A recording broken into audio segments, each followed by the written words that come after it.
I woke up at 6 in the morning to the sound of moving trucks in my driveway and my daughter-in-law screaming at the movers that they couldn't possibly be at the right address because this was her house now, but the cash sale had closed at midnight, and legally speaking, she was about to become a trespasser on someone else's property, along with the 7 other family members she'd moved into my 4-bedroom home without asking. You know, when my son Mike first asked if his wife Susan and their 2 kids could stay with me, just for a few months while they saved for their own place, I thought I was being the supportive mother-in-law, the kind who puts family first no matter what. I'd raised 3 children in this house after my husband died, when they were still young, worked 2 jobs to keep the mortgage current, and finally, at 68, I owned it free and clear. It felt like a blessing to be able to help, like all those years of sacrifice were finally paying off in the ability to give back to my family. The house itself had been Harold's and my dream home when we bought it 32 years ago. 4 bedrooms, 2.5 baths, a 2-car garage, and a quarter-acre lot in Maplewood Heights, one of those neighborhoods where children rode bicycles on sidewalks and neighbors still waved to each other from their front porches. We'd stretched ourselves financially to afford it then, but Harold had been convinced it would be worth it. "Eleanor," he'd said, running his hands along the oak banister in the front hallway, "this is where we'll raise our children and grow old together." He'd been right about the first part, wrong about the second. Cancer took him at 57, leaving me with 3 teenagers and a mortgage that felt impossibly large. But I'd managed. I'd worked as a bookkeeper during the day and cleaned offices at night, juggling schedules and sacrificing sleep to keep us afloat. Mike, my youngest, had been only 14 when Harold died, and I'd been determined that he wouldn't lose his home on top of losing his father. Every payment I made on that mortgage felt like a small victory. Every year I kept us stable felt like honoring Harold's memory. By the time I paid it off completely, I was 63 and finally ready to enjoy the security we'd worked so hard to achieve.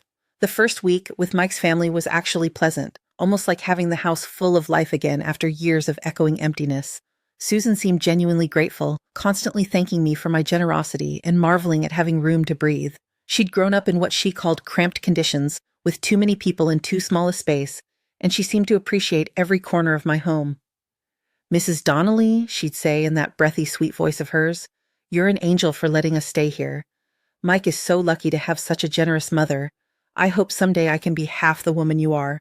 The compliments felt good, I'll admit. After years of living alone, having someone appreciate my home and my efforts felt like a warm light being turned on in a room that had been dark too long. Susan would insist on cooking dinner most nights, elaborate meals that filled the house with savory smells and brought everyone to the table together. She'd ask about my day, listen to my stories about Harold and the children when they were young, even laugh at my jokes in a way that seemed genuine. Her children, Emma and Jake, were 8 and 6 respectively, and they called me Grandma Eleanor with an affection that melted my heart. Emma would climb into my lap while I read in the evenings, and Jake would show me his drawings and ask me to help him with homework. For the first time in years, I felt like I was part of a real family again, connected and needed and valued. But by the second week, I started noticing small changes that felt like shifts in a foundation I couldn't quite identify. Susan had rearranged my living room furniture to make better use of the space, Pixie, she said. She'd moved my reading chair, the one Harold and I had bought for our 25th anniversary, deep blue velvet with perfect support for my back, into the corner where it caught no natural light from the bay window. The coffee table Harold had made in his workshop was pushed against the wall to create what Susan called an open play area for the children. When I mentioned it gently, suggesting maybe we could find a way to keep some of the original arrangement, Susan laughed and said, "Oh, but this way there's more room for the kids to play, and isn't that what's most important? You don't mind, do you? You want what's best for your grandchildren, don't you?" The way she phrased it made disagreeing seem selfish, petty, like I was prioritizing furniture over family. I found myself nodding, even though sitting in that dark corner made my neck ache and my eyes strain when I tried to read. That should have been my first warning. The way she made reasonable requests for my own comfort in my own home sound like I was putting myself before the needs of innocent children. But at the time, I told myself it was a small sacrifice. The children did need space to play, and I could adjust. I'd been adjusting to other people's needs for most of my adult life.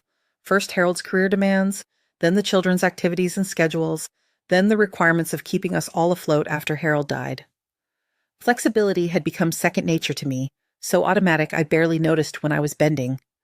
By the 3rd week, Mike was working longer hours, picking up extra shifts to save money faster, he said.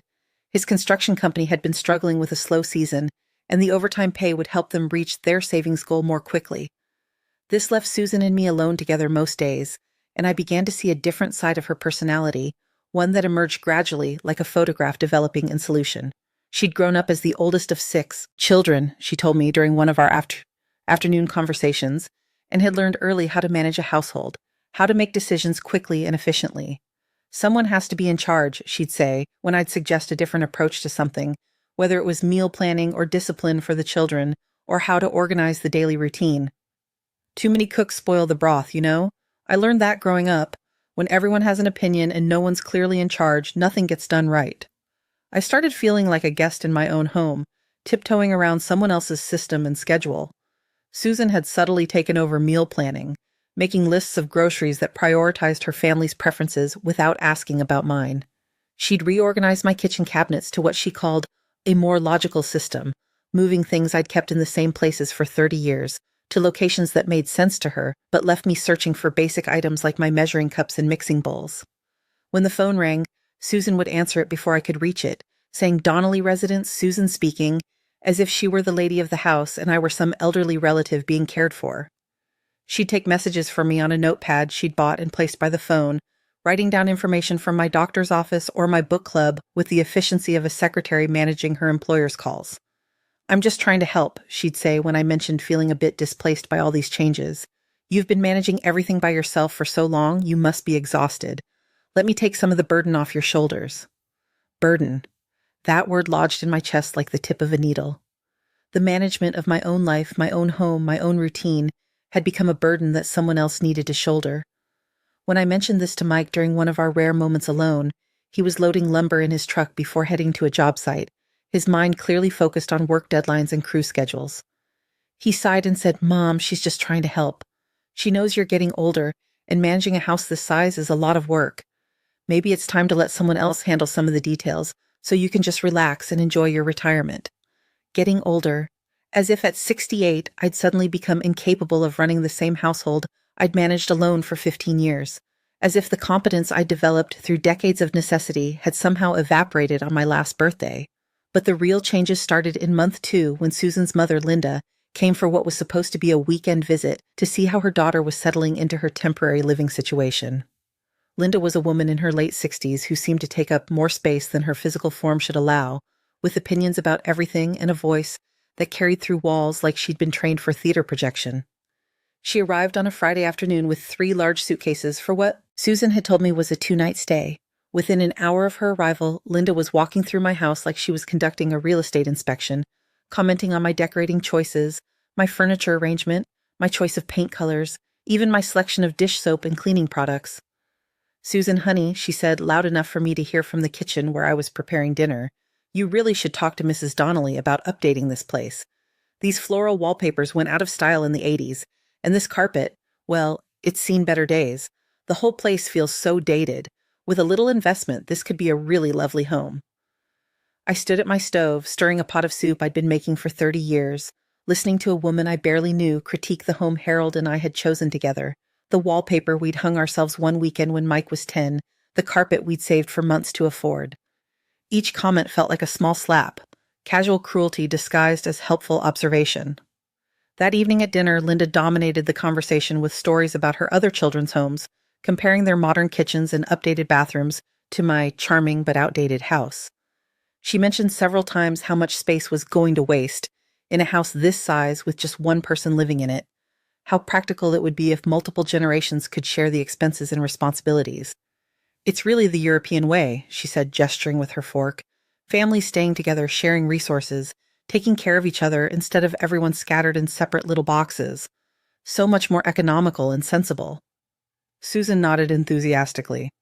Mom's always been ahead of her time thinking about family dynamics. She raised 6 of us in a 3-bedroom house, so she knows how to make the most of space.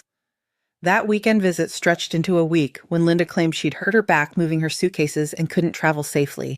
Then Susan's father, Bob, arrived to help Linda get settled and make sure she was comfortable until her back improved.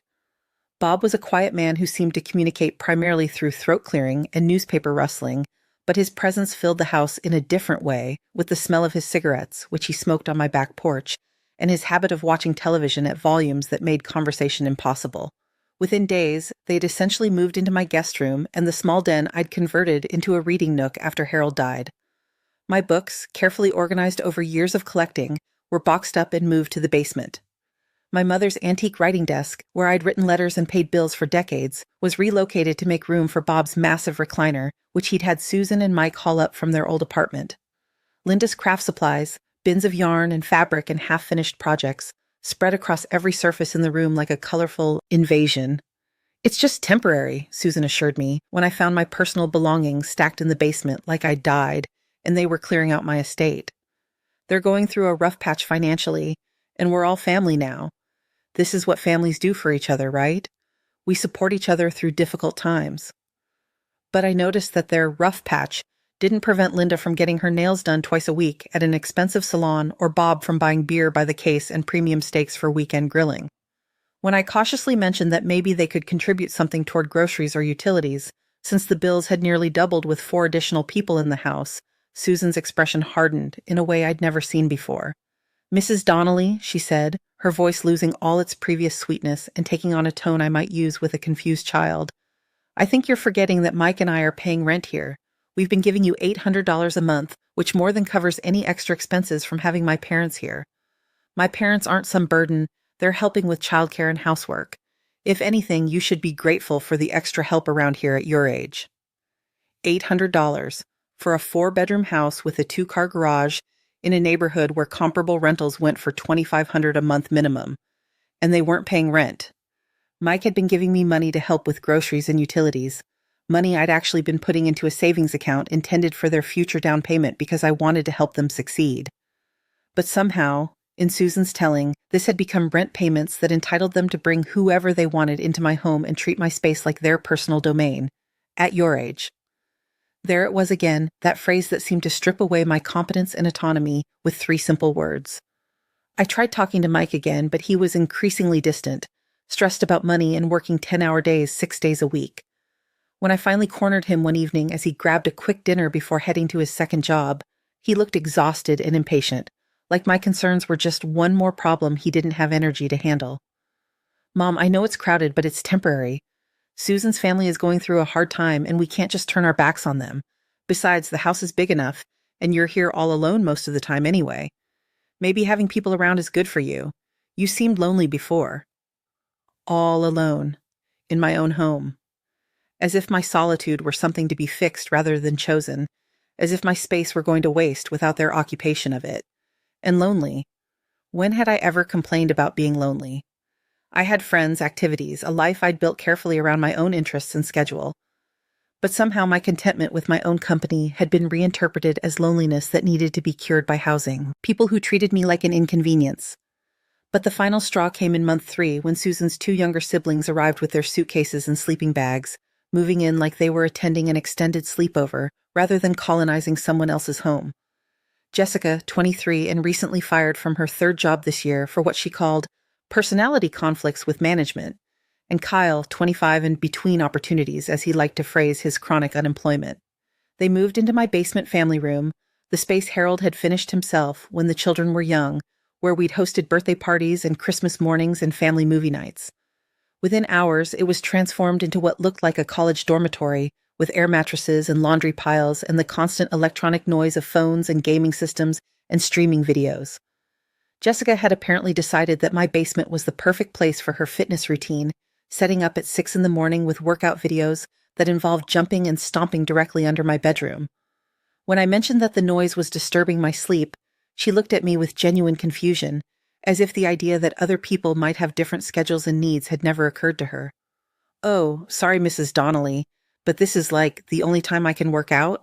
I mean, I need to stay in shape for job interviews and stuff, and the rest of the day is just so busy with family time and helping Susan with the kids." Kyle's contribution to the household was his commitment to what he called his gaming career, playing online video games with friends until 3 in the morning every night, talking loudly to his headset about strategies and opponents while the rest of us tried to sleep. When Susan suggested he might be more considerate about the noise, he explained that he was building his brand and couldn't adjust his schedule around other people's sleep preferences because his online community was global and operated on different time zones. "This is actually my job," he said seriously. "I'm building a following, And you can't do that if you're not consistent. Some of the biggest streamers make millions of dollars. This is an investment in my future. An investment that required him to live rent-free in my basement while pursuing his dreams of video game fame. When I approached Susan about this latest addition to our household, she was in my living room rearranging my furniture again, this time moving Harold's favorite armchair to the basement to make room for a play table she'd bought for the children. She'd also taken down all the family photos Harold and I had chosen together for the mantelpiece, replacing them with Linda's collection of ceramic figurines that she'd apparently decided would brighten up the space. "Susan," I said, trying to keep my voice steady despite the rage that was building in my chest like water behind a dam. "We need to talk about the living arrangements. This has gone far beyond what we originally discussed." She didn't even look up from her rearranging, handling my possessions like they were staging props she could move at will. "What do you mean?" "I mean 7 people are now living in my house, people I barely know, and nobody asked my permission. This was supposed to be temporary housing for you and Mike and the kids while you saved for your own place." Susan finally turned to face me, and her expression was cold and calculating in a way that made my stomach clench with recognition. This wasn't surprise or confusion. This was the look of someone who'd been planning something and was now ready to reveal it. "Mrs. Donnelly, I think you're confused about something important here. Mike and I have been living here for 3 months, paying rent, maintaining this house, taking care of everything while you just sit in your chair reading books all day. My family isn't visiting. They're helping. Jessica cleans the bathrooms every week. Kyle does yard work when needed. My parents help with cooking and childcare. We're doing more to keep this place running than you are." The audacity of it took my breath away like a physical blow to the chest.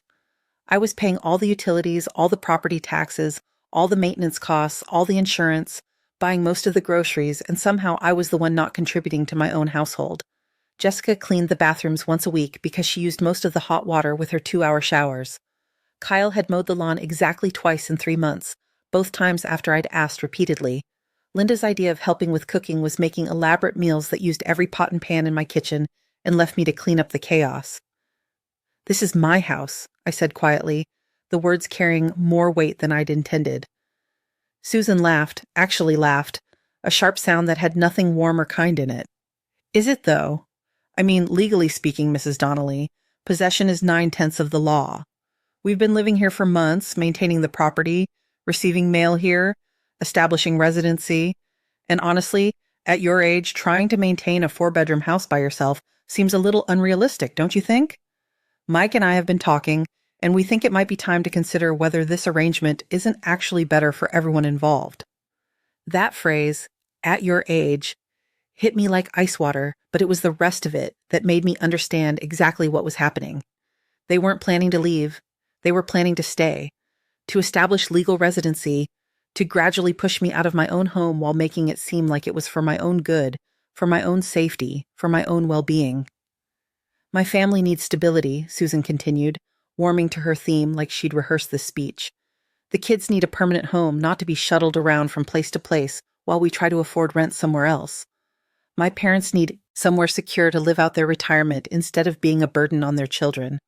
And Jessica and Kyle need time to get back on their feet without the pressure of rent payments while they're building their careers. This house is perfect for all of us. And really, Mrs. Donnelly, what do you need all this space for?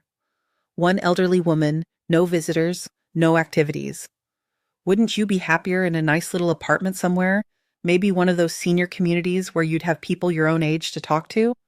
Somewhere designed for people with your needs?" She was describing my eviction as if she were doing me a favor, as if taking my home away would somehow improve my life. And the terrifying thing was, I could see how she might legally pull it off. They'd been here long enough to establish residency. They had documentation of paying rent. They could claim they'd been maintaining the property and that I was unable to do so myself. In a legal dispute, it would be their word against mine about the original arrangement, and they outnumbered me 7-1. "I think you should take some time to consider this," Susan said, her voice taking on a tone of false sympathy. "I know change is hard at your age, but sometimes we have to make difficult decisions for our own good. Mike and I don't want you to feel pressured, but we also can't keep living in uncertainty about our housing situation. The kids need to know where they're going to school, my parents need to know they have a secure place to live, and we all need to plan for the future." That night, lying in my own bed while 7 other people slept throughout my house, I stared at the ceiling and felt something crystallize in my chest like ice forming on a window. For 3 months, I'd been accommodating, understanding, putting family harmony ahead of my own comfort and dignity. I'd let myself be maneuvered step by step into a position where my own daughter-in-law could threaten to take my home away from me, using legal technicalities and concern for my welfare. But what Susan didn't know, what none of them knew, was that before Harold died, we'd run a successful real estate investment business together. We'd started small, buying distressed properties, fixing them up, and renting them out. By the time Harold got sick, we owned 6 rental properties and had enough passive income that I could have retired completely if I'd wanted to. I'd sold the properties after Harold died because managing them alone while working and raising children felt impossible, but I understood real estate law better than most attorneys. I knew exactly how long-term guests could establish tenancy rights, and I knew exactly how to prevent it. More importantly, I knew people in the real estate business who could move very, very quickly when properly motivated. I had contacts who specialized in quick sales, investors who paid cash and could close in 24 hours, attorneys who understood exactly how to protect property owners from predatory guests who overstayed their welcome. I'd been thinking like a victim, like someone who had to accept whatever was happening to her. But I wasn't a victim. I was a 68-year-old woman who'd survived widowhood, raised 3 children alone, paid off a mortgage, and built a comfortable retirement through careful planning and smart financial decisions. I'd been treating Susan's family like guests deserving of hospitality when I should have been treating them like the threat they actually were. The next morning, while Susan was out getting her nails done and Linda was at her book club, both activities funded by money they claimed not to have, I made a phone call to Matt Webb, a real estate investor I'd known for 20 years.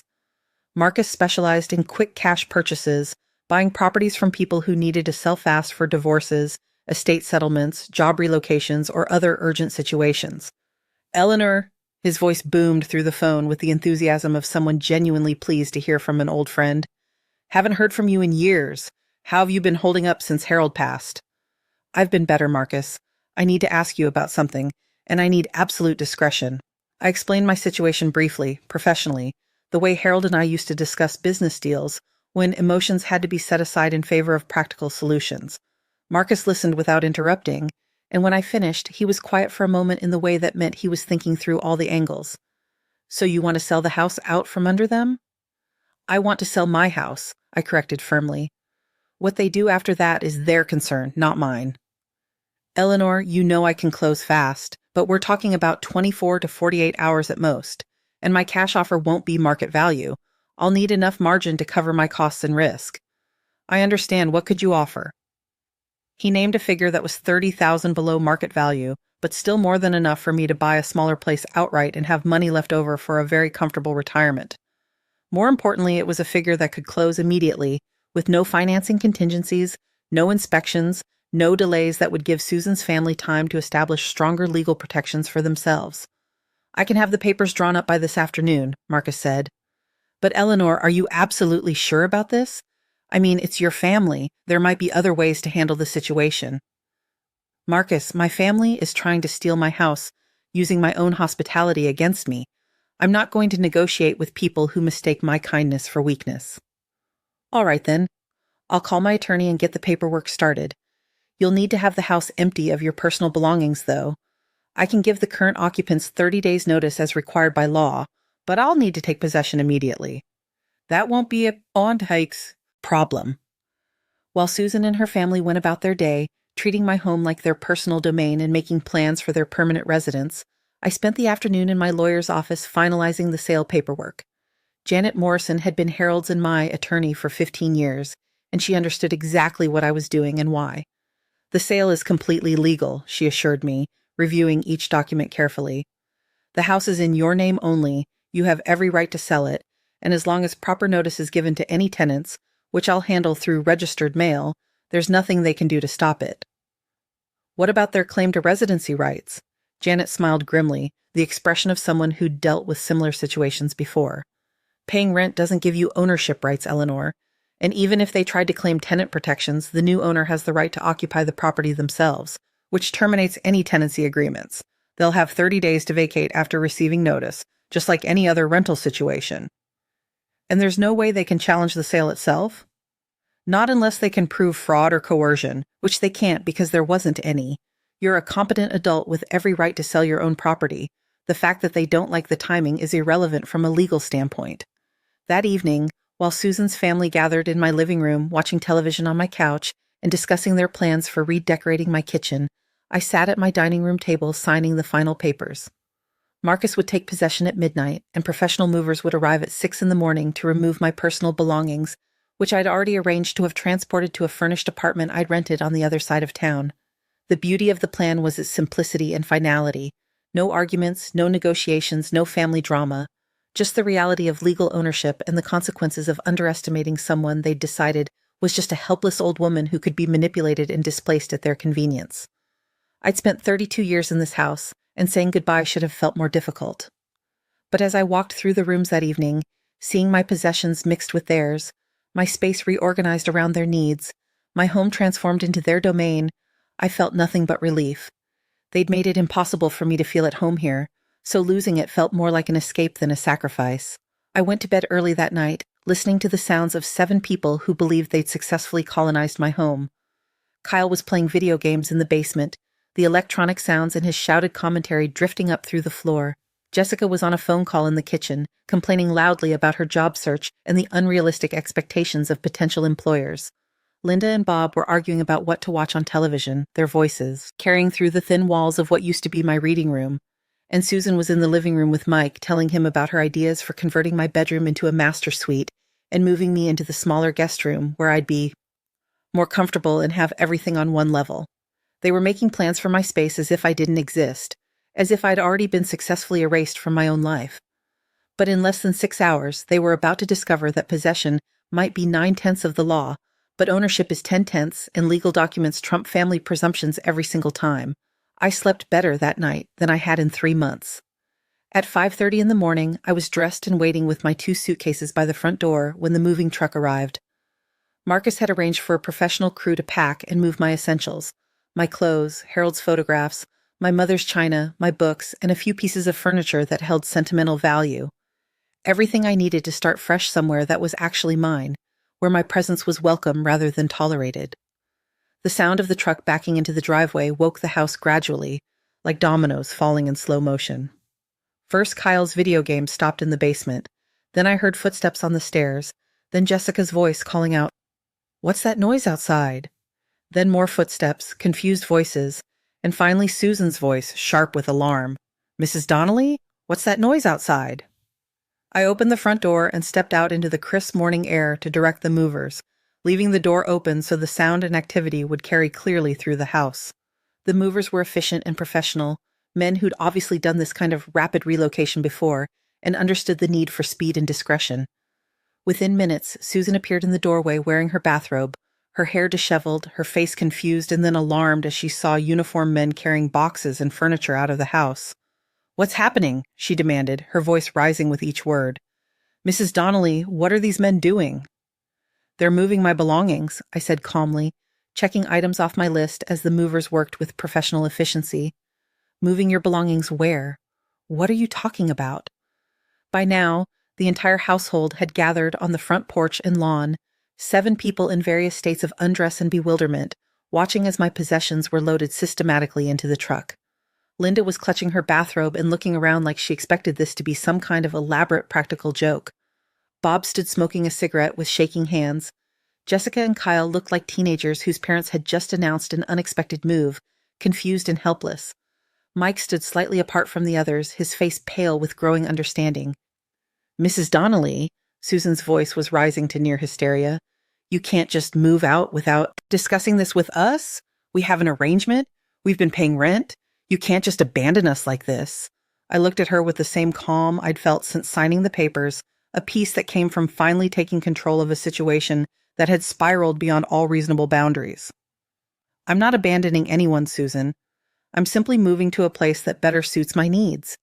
Someone my age living alone really doesn't need all this space." I was using her own words against her, the arguments she'd made for why I should voluntarily give up my home, and I could see the recognition dawning in her eyes along with the first flickers of real panic. "But where are we supposed to go? The kids, my parents, you can't just kick us out. We have rights. We've established residency." I'm not kicking anyone out, I said reasonably, maintaining the same calm tone I might use to discuss the weather. That would be up to the new owner. The color drained from Susan's face like someone had pulled a plug. New owner? I sold the house. The sale closed at midnight. You'll need to work out your living arrangements with Matt Webb, the new owner. I'm sure he'll be reasonable about giving you time to find other accommodations. The silence that followed was profound and terrible. 7 people standing on what they'd believed was their front lawn, realizing simultaneously that they were now homeless trespassers on someone else's property. I watched Susan's face cycle through disbelief, rage, panic, and finally a desperate calculation as she tried to figure out how to salvage the situation. "You can't do this!" she screamed, abandoning any pretense of respectful conversation.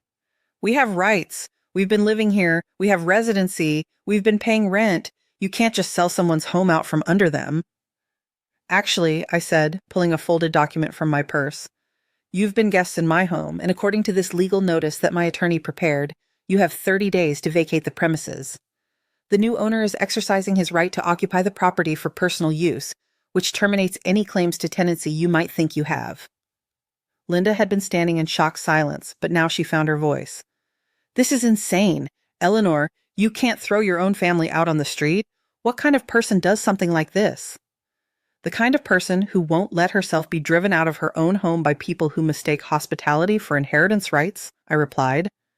Mike, who had been standing frozen in shock, finally spoke up. "Mom, what have you done?"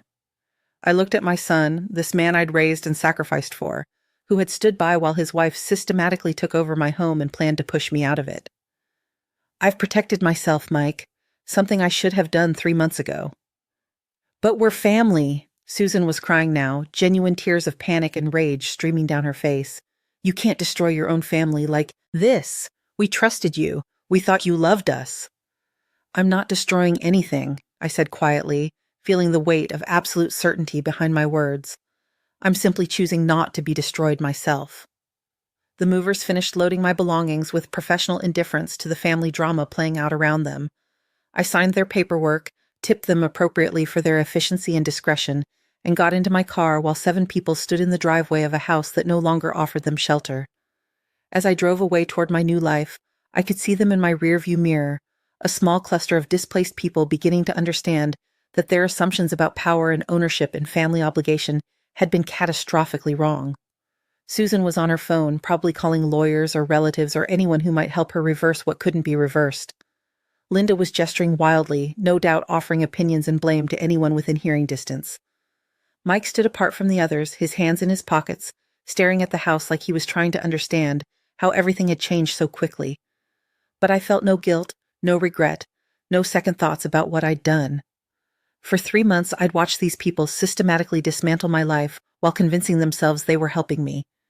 They'd taken my space, my autonomy, my sense of home, and they'd planned to take everything else while making it seem like they were doing me a favor. The manipulation had been so gradual, so carefully disguised as a concern for my well-being, that I'd almost fallen for it myself. Marcus called me that afternoon to let me know how the conversation had gone when he'd arrived to inspect his new property and inform the occupants about their situation. "They tried everything," he said, chuckling with the amusement of someone who'd dealt with similar situations before. The daughter-in-law actually threatened to sue me for unlawful eviction, claimed they had tenant rights and couldn't be displaced without cause. I had to explain that you can't evict someone who was never legally a tenant in the first place. Did they ask about staying longer? Oh, yes.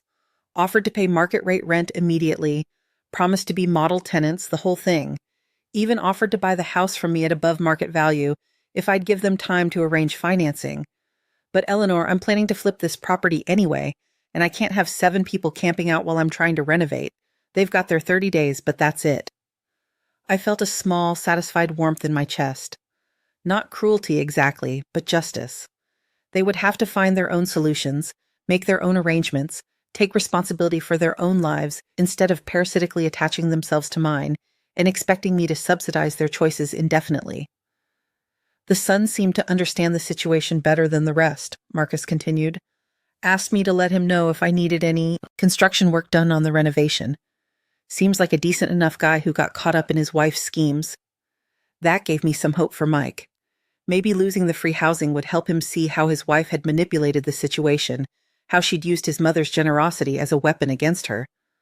The call started that evening. First Linda, sobbing into the phone about how cruel and heartless I was being, how I was destroying innocent children's lives, how she'd never seen such selfishness from someone who was supposed to be a loving grandmother. Eleanor, those babies are going to be sleeping in their car because of what you've done, she wailed. How can you live with yourself knowing you've made your own grandchildren homeless? Linda, I said calmly, your daughter had 3 months to save money for a deposit on their own place.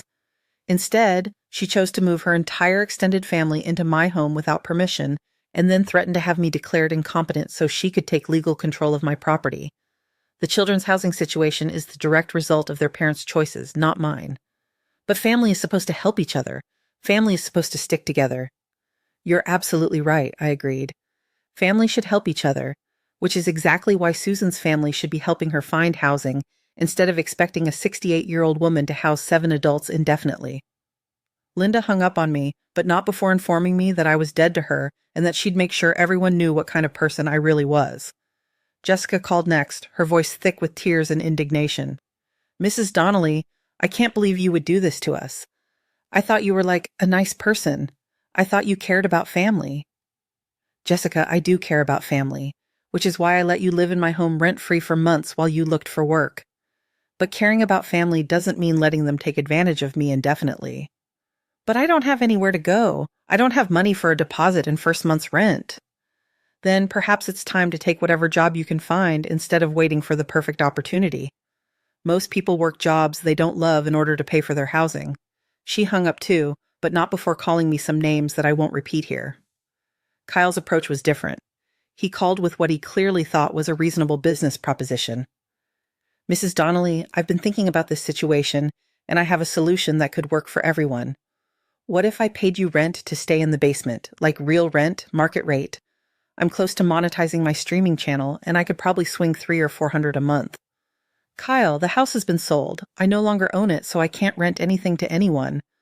But you could talk to the new owner, right? Explain that I'm a good tenant, that I take care of the space, that I'd be a reliable renter. Kyle, in 3 months of living in my basement, you contributed nothing to household expenses, kept the entire house awake with your gaming schedule, and never once cleaned up after yourself. Why would I recommend you as a tenant to anyone? Silence, then. That's not fair. I was building my brand. That takes time and dedication. And now you'll have to build it somewhere else. Susan's call came last, at nearly 11 o'clock that night, her voice hoarse from crying and screaming and probably making dozens of other calls to relatives and friends and anyone who might help her solve the unsolvable problem she'd created for herself. Mrs. Donnelly, please, I'm begging you. The kids are scared, my parents are devastated, and Mike he's not talking to me. He blames me for all of this. Please, can't we work something out? Can't you talk to the buyer, explain that this was all a misunderstanding? Susan, this wasn't a misunderstanding. You told me yesterday that possession is 9/10 of the law and that I should move to a senior community because I didn't need all that space. You made it clear that you intended to force me out of my own home and make it seem like it was for my own good. I didn't mean it like that. I was just frustrated. I was just trying to figure out what was best for everyone. What was best for everyone was for you to save money and move out as originally planned. Instead, you chose to move your entire family into my home and then threaten my security in it. But I never threatened you. I was trying to help. Susan, you told me that at my age, I couldn't realistically maintain a 4-bedroom house by myself. You told me I should consider whether your family living there permanently wasn't better for everyone involved. You rearranged my home to suit your needs, answered my phone, took over my daily routine, and made me feel like a guest in my own space. That's not help. That's colonization. Silence on her end, then a different tone, calculated and cold. You know what, Mrs. Donnelly? Maybe this is for the best. Maybe now everyone will see who you really are. A bitter, selfish old woman who would rather destroy her own family than share anything with anyone. Mike deserves better than a mother who would throw her own grandchildren out on the street. You're right about one thing, I said quietly. Mike does deserve better. He deserves a wife who doesn't use his children as emotional weapons and his mother's generosity as a stepping stone to steal her home. I hung up on her before she could respond, and then I unplugged my phone for the night. The next morning brought a different kind of call. Mike's voice was strained, exhausted, but not angry in the way I'd expected. Mom, I found a lawyer who specializes in real estate disputes. He says there's nothing we can do. The sale was legal, you had every right to sell your house, and we don't have any claim to it. That's correct.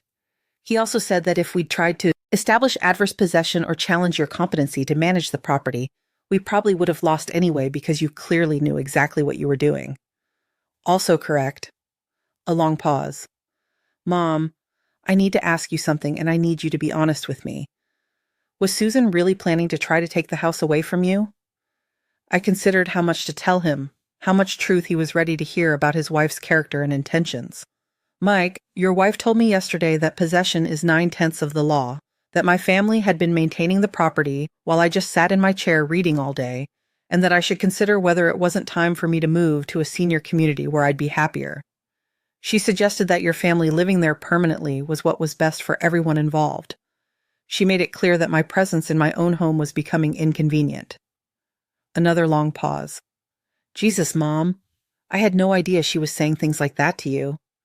Where are you living now? We found a rental house across town. Small, expensive, but it's month to month so we don't have to commit to a long lease while we figure things out. Susan's parents are staying with her sister for now, and Jessica and Kyle are, well, they're finding their own solutions. And how are you doing? Honestly, I'm angry. Not at you, Mom. At myself for not seeing what was happening, and at Susan for putting us all in this position. I keep thinking about how different things could have been if we'd just stuck to the original plan, saved our money, and moved out when we were supposed to. Mike, you're welcome to visit me anytime, you and the children. My new place is smaller, but there's room for family visits. I'd like that, but Mom, Susan won't be coming with me, not until she acknowledges what she did and apologizes for it, and I'm not sure she's capable of that. It took 2 weeks for Susan's family to find new living arrangements, and the process was exactly as chaotic as I'd expected. Linda and Bob ended up moving in with their daughter across town, a 3-bedroom house that now held 9 people and was apparently causing significant strain on that daughter's marriage. Jessica finally took a job at a call center that she'd previously dismissed as beneath her skills and found a roommate situation that required her to maintain steady employment to keep her spot. Kyle discovered that losing free housing was excellent motivation for finding work, and he got a job at a warehouse while continuing to pursue his gaming career in his limited free time. Mike and Susan found a rental house that cost $1,800 a month, nearly twice what they'd been paying me, and the financial pressure motivated Mike to ask for the promotion he'd been avoiding because it would require more responsibility and longer hours. The irony wasn't lost on me that losing their free housing had forced every single one of them to improve their situations in ways they'd been avoiding while living comfortably at my expense. But the real changes weren't financial. They were relational. Susan's behavior during the crisis had shown everyone exactly who she was when her comfort and security were threatened. Instead of taking responsibility for the choices that had led to their displacement, she'd spent 2 weeks blaming me, begging relatives for help, and trying to convince anyone who would listen that I was a cruel, selfish woman who'd betrayed my own family. Linda's other children, who'd watched their mother and stepfather take advantage of my hospitality while contributing nothing, were less than sympathetic when they suddenly needed housing. Jessica's friends, who'd listened to her complain about menial jobs while she lived rent-free in my basement, weren't particularly interested in helping her find alternatives. And Mike's siblings, who'd watched Susan systematically take over my home during family visits, weren't surprised by what had happened and weren't willing to house Susan's family while they got back on their feet.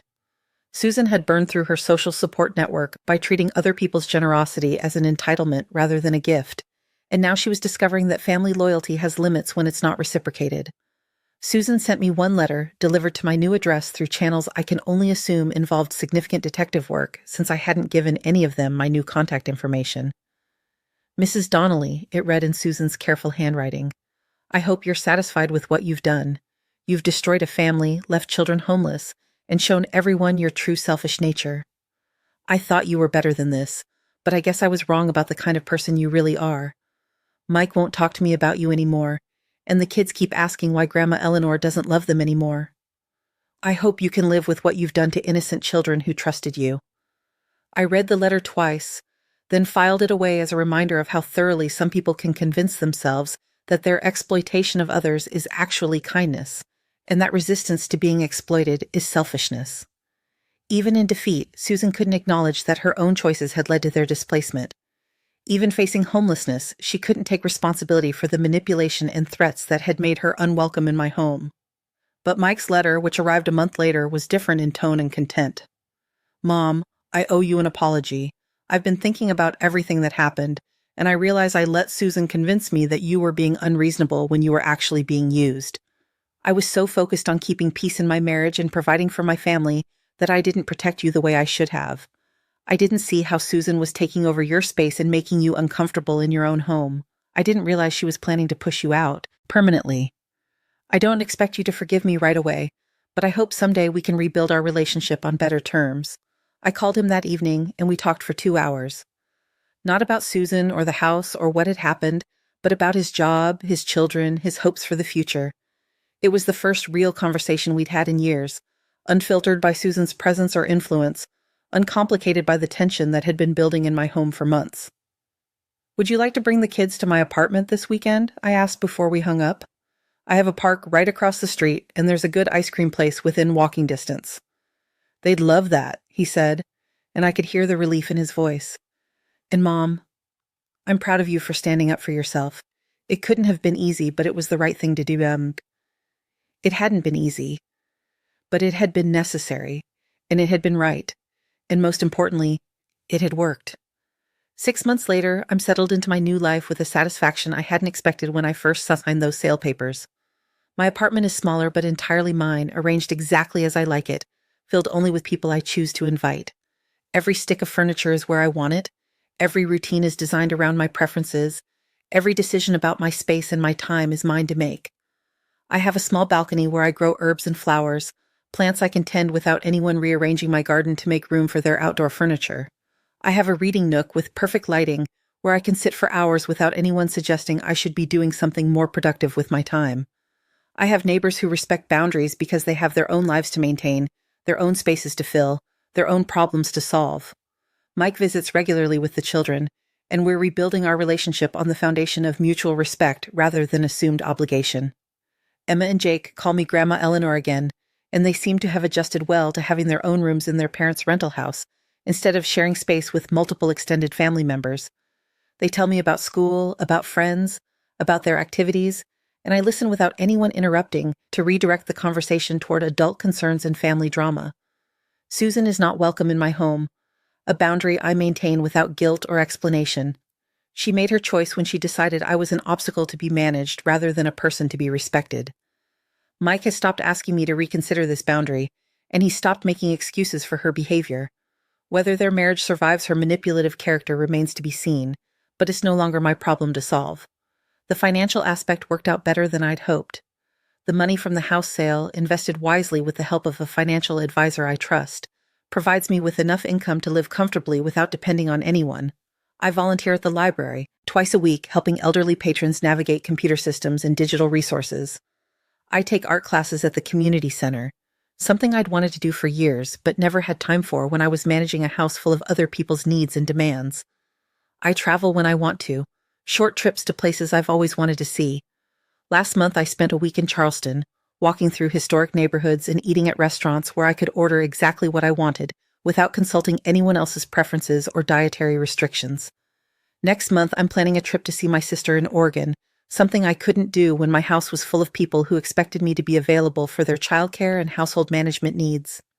I have friends my own age who understand that independence is not something to be surrendered simply because you've reached a certain birthday.